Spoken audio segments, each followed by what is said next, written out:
வணக்கம். இன்றைக்கி நம்ம பார்க்க போகிற சமையல் ஒரு அருமையான வயிற்று புண்ணு ஆற்றுற மாதிரி தேங்காய் பால் கசகசா குழம்பு எப்படி செய்யலாங்கிறது பார்க்கலாம்.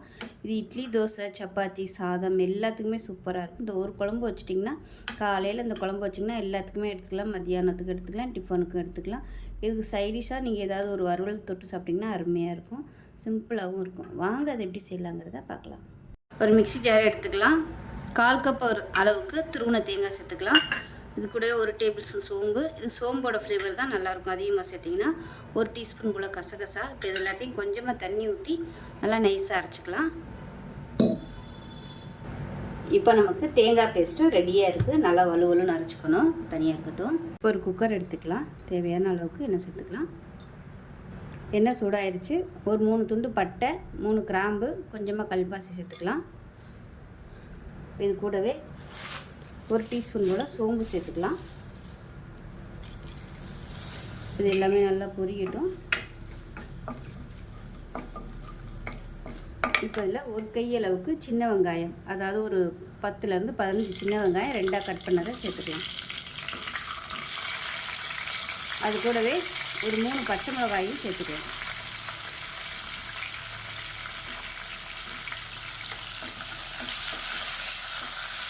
இப்போ இதில் கொஞ்சமாக கருவேப்பிலை, ஒரு 5 பல் பூண்டு தட்டி வச்சுருக்கேன், அதையும் சேர்த்துக்கலாம்.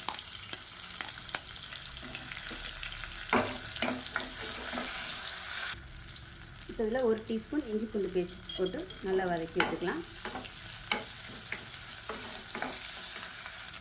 இப்போ மீடியம் சைஸாக 2 தக்காளி கட் பண்ணதை சேர்த்துக்கலாம். உப்பு சேர்த்துக்கலாம்.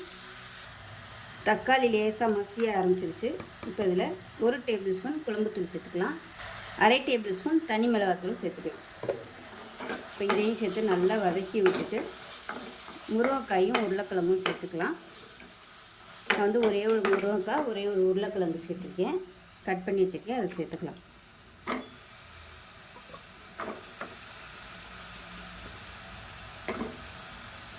இப்போ இதையும் சேர்த்து வதக்கி விட்டுக்கலாம். முருங்கைக்காய் உருளைக்கிழங்கு சேர்த்து வதக்கியாச்சு. அப்புறம் அரைச்சி வச்சுருக்க தேங்காய் பேஸ்ட்டை சேர்த்துக்கலாம். சேர்த்துட்டு கொஞ்சமாக தண்ணி சேர்த்துக்கலாம். அதாவது குழம்புக்கு தேவையான அளவு தண்ணி சேர்த்துக்கலாம்.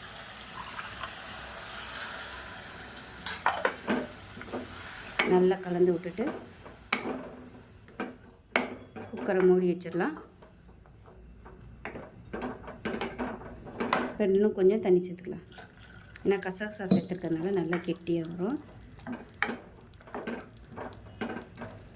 கலந்து விட்டுட்டு குக்கரை மூடி வச்சிடலாம். மூடி வச்சுட்டு 2 விசில் விட்டு ஸ்டீம்லாம் போனதுக்கப்புறம் பார்க்கலாம். இப்போ குழம்பு எப்படி இருக்குன்னு பார்க்கலாம். பாருங்கள், இந்த மாதிரி தான் இருக்கும். இப்போ இதை வந்து கலந்து விட்டுக்கலாம். சூப்பராக வந்துருச்சு பாருங்கள். கரெக்டான அளவில் இருக்குது. இது வந்து நம்ம சாதத்தில் ஊற்றி சாப்பிட்றதுக்கு அருமையாக இருக்கும். காரம் இல்லாமல் மைல்டான டேஸ்ட்டில் இருக்கும். ஸோ இதே மாதிரியே செஞ்சு பாருங்கள். இது இட்லி, தோசை, சப்பாத்தி எல்லாத்துக்குமே இந்த குழம்பு தொட்டுக்கலாம். இந்த கசகசா தேங்காய் குழம்பு செஞ்சு பாருங்கள். செஞ்சு பார்த்துட்டு எப்படி வந்துச்சுங்கிறத சொல்லுங்கள். வீடியோ பிடிச்சின்னா லைக் பண்ணுங்கள், கமெண்ட் பண்ணுங்கள், சேனலை சப்ஸ்கிரைப் பண்ணுங்கள், பக்கத்தில் பெல் பட்டனையும் ப்ரெஸ் பண்ணுங்கள். நன்றி.